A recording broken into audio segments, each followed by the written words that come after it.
Balik lagi bareng gue Rizal. Kali ini cerita film akan melanjutkan kisah dari The Shining, yaitu sequelnya yang berjudul Dr. Sleep. Jika kalian belum menonton alur cerita The Shining, kalian bisa menonton videonya di pojok kanan atas. Oke, langsung aja nggak akan lama-lama lagi. Mari simak alur cerita dari film Dr. Sleep.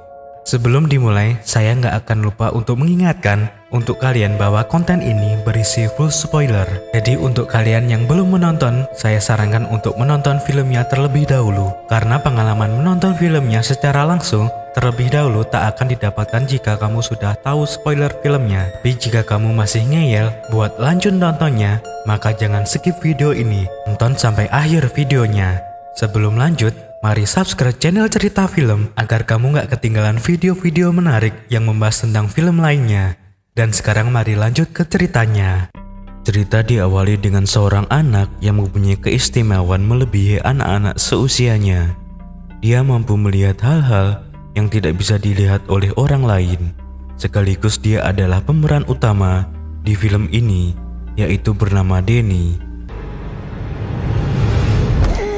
Lalu pada suatu hari, dia bertemu dengan Tuan Halloran yang di film The Shining telah mati di tangan ayah Danny. Ia mengajari Danny untuk menangkap makhluk-makhluk yang sering dia lihat yang disebut makhluk overload. Tuan Halloran memberikan Danny kotak di dalam pikirannya untuk mengurung makhluk-makhluk tersebut yang sering ia lihat di kamar mandinya. Di malam hari yang sama, terlihat seorang wanita bernama Andy berada di bioskop bersama seorang pria. Andy ini mempunyai supranatural, yaitu dia mampu mengendalikan pikiran orang lain, sehingga orang yang diperintahkan akan melakukan apapun untuknya. Namun di sini, Andy sedang diawasi oleh sindikat makhluk abadi, sebut saja dengan Rosie dan Crawdaddy. Dua orang ini bertahan hidup dengan memakan jiwa orang-orang yang memiliki kekuatan supranatural seperti Andy. Namun di sini mereka tidak berniat untuk memakan kekuatan Andy, tapi dia ingin merekrutnya. Setelah film selesai, Andy berjalan keluar dari bioskop. Namun di sana Crawdaddy mengikutinya. Andy yang segera mengetahui dan bergegas menyerang Crawdaddy dengan kekuatan pikirannya. Crawdaddy pun berhasil dikendalikan oleh Andy. Namun saat itu Rosie datang memegang tangan Andy. Di sini terlihat bingung karena saat mengendalikan Rosie, dia tidak berhasil. Andy menjadi takut dengan Rosie. Rosie lalu mengajak Andy untuk ikut bersamanya. Andy pun menyetujuinya. Beberapa tahun berlalu. Di sini kita melihat Danny kecil yang sudah beranjak menjadi dewasa. Setelah kepergian ibunya Danny terjebak dengan minuman alkohol yang beberapa tahun lamanya dia hidup berdampingan dengan alkohol. Namun pada hari itu dia menyadari sesuatu. Dia harus melakukan yang berguna atau bermanfaat bagi orang lain. Akhirnya dia berniat untuk meninggalkan tempat tinggalnya dengan berkelana dengan uang seadanya.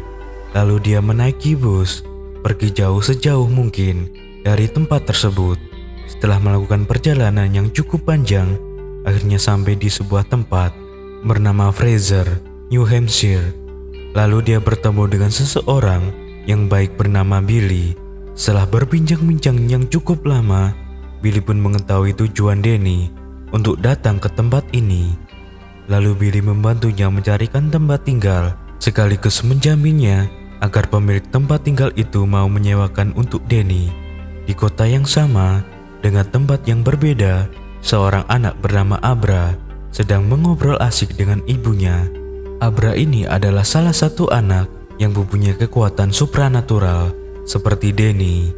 Di sini dia juga menjadi pemeran utama. Beralih ke scene di mana Danny bekerja sebagai cleaning service atau tukang bersih-bersih. Selain itu, juga Danny merawat para lansia. Setelah menyelesaikan pekerjaannya, Danny lalu pulang dan dia beristirahat untuk merebahkan badannya. Sesaat kemudian, Danny melihat tulisan di dinding bertuliskan hello. Danny ini yang bukan orang biasa tentu saja sudah menyadari bahwa ada seseorang yang ingin berkomunikasi dengannya. Setelah itu, Dia membalas dengan menuliskan tulisan di dinding. Di sini Denny belum menyadari yang mencoba mengajaknya untuk berbicara itu adalah Abra. Keesokan harinya, di lapangan baseball, terlihat seorang anak yang sangat mahir memukul bola baseball. Anak bernomor punggung 19 ini menjadi pusat perhatian banyak penonton, termasuk Crawdaddy yang mengamati dari kursi penonton. Berikutnya saat ini, anak tadi yang bernama Bradley berjalan kaki, berniat untuk pulang ke rumahnya. Tiba-tiba sebuah van datang menghampirinya. Van itu menawarkan tumpangan, namun Bradley menolaknya. Karena tidak berhasil, Andy membuka pintu samping mobil dan menggunakan kekuatannya untuk mempengaruhi Bradley. Saat itu juga, Bradley terpengaruh dan mengikuti apa yang dikatakan oleh Andy. Malam harinya, di sebuah tempat dengan para komplotan Rosie berada, Bradley diikat dalam posisi terlentang. Kemudian Rosie menghampirinya dan juga diikuti dengan yang lainnya. Rosie mulai menyiksa Bradley. Setiap Bradley berteriak, ia mengeluarkan asap berwarna putih dari mulutnya. Itu adalah uap kekuatan supranaturalnya dari Bradley.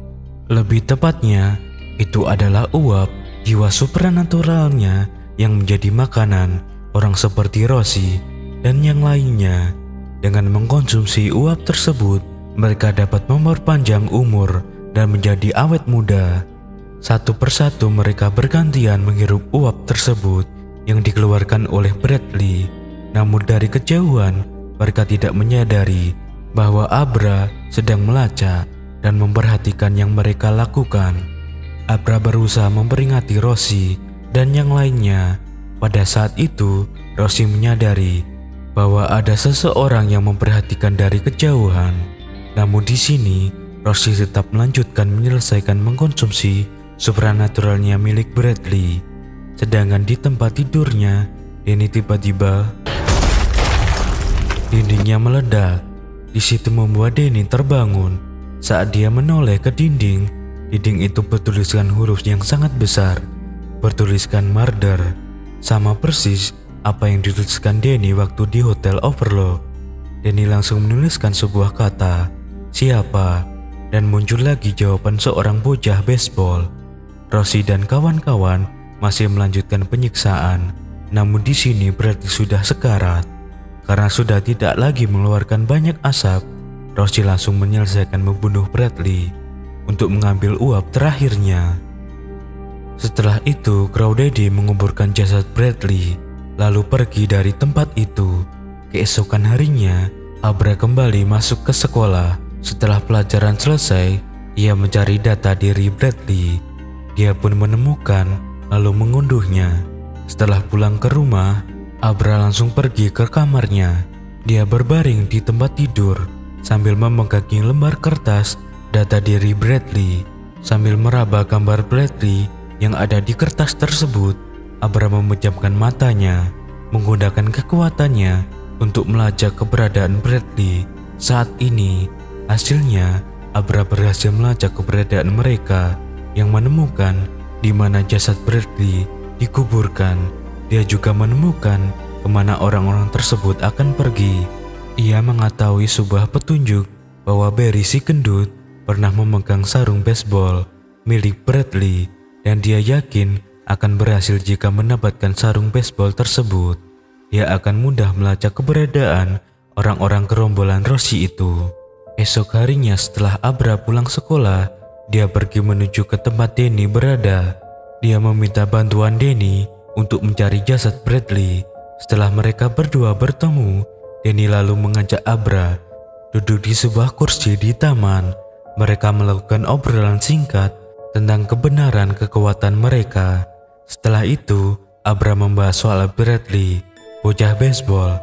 Dia mengatakan Bradley telah tewas dibunuh oleh gerombolan Rosie dan mereka memakan uap supranaturalnya. Abra meminta Denny meminta bantuan untuk menemukan jasad Bradley agar dia bisa dikembalikan kepada orang tuanya. Namun di sini Denny menolaknya. Denny mengatakan, jauhi mereka, kamu akan menjadi target mereka berikutnya. Setelah mengatakan itu, Denny lalu pergi, meninggalkan Abra. Lanjut di tempat kerja Denny, dan dia meneruskan pekerjaannya.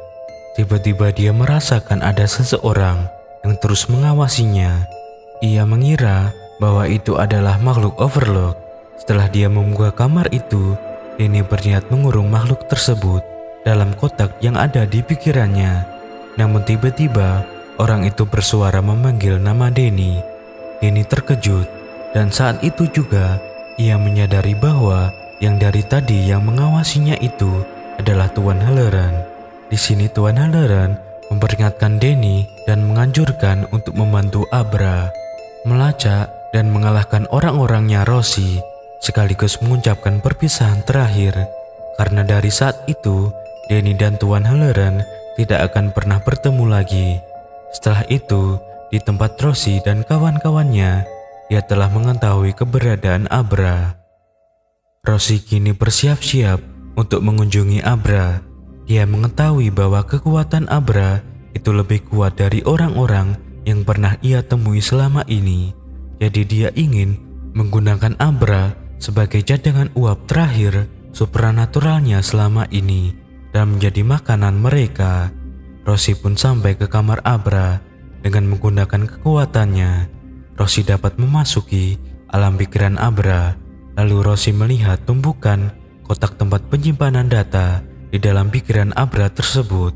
Kini Rosie sangat meremehkan Abra. Dia menghinanya dengan mengatakan bahwa ini adalah kotak kecil seperti tumpukan sampah. Kalau kau melihat punyaku, kau akan melihat data yang ada di pikiranku dibangun dengan rapi seperti katedral. Rosie perlahan mendekati sebuah kotak yang sudah terbuka. Dia mencoba mencari-cari data, mungkin saja penting untuk penyelidikannya. Namun sebuah cahaya menyinarinya dari atas, dan kotak yang tadinya terbuka tiba-tiba saja tertutup. Terjepitlah tangan Rosie. Dia pun berteriak karena kesakitan. Setelah itu muncullah sosok Abra di belakangnya, tempat Rosie berada sekarang. Jadi di sini ternyata Abra sudah menunggu kedatangannya Rosie. Dia sengaja memasang jebakan untuk Rosie di pikirannya. Setelah itu, Abra perlahan mendekati Rosie. Setelah agak dekat, lalu Rosie memukulnya. Namun tiba-tiba sosok Abra menghilang.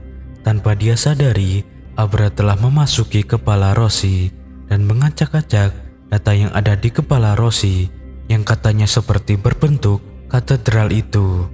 Rosie terus berusaha melawan jebakan Abra tersebut. Ia menarik tangannya dengan sekuat tenaga dari jepitan kotak yang ada di depannya. Lalu dia perlahan mundur dan meninggalkan ruang pikiran Abra tersebut. Setelah kembali, Rosie terlempar dari atas mobil, dan saat itulah Andy dan yang lainnya datang menghampiri Rosie. Rosie mengatakan dia telah dijebak oleh Abra yang berhasil memasuki pikirannya dan mencuri data yang ada di kepalanya. Di pagi harinya, Denny yang telah berubah pikiran lalu mendatangi Billy, dan dia meminta bantuan Billy agar meminjamkan mobil dan menemaninya untuk mencari jasad Bradley. Billy pun menyetujuinya dan ikut bersamanya mencari jasad Bradley.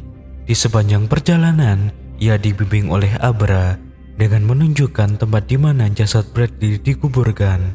Di tempat Rosie dan kawan-kawan, mereka bersiap untuk mendatangi Abra. Namun di sini Rosie tidak ikut karena Crow Daddy memperkirakan Rosie telah dilacak oleh Abra. Mungkin Abra telah mengetahuinya dan dia akan melarikan diri. Dan bagaimanakah kisah kelanjutan Abra yang akan didatangi oleh kelompok Crow Daddy ini? Saksikan kelanjutannya di video part kedua alur cerita Dr. Sleep selanjutnya.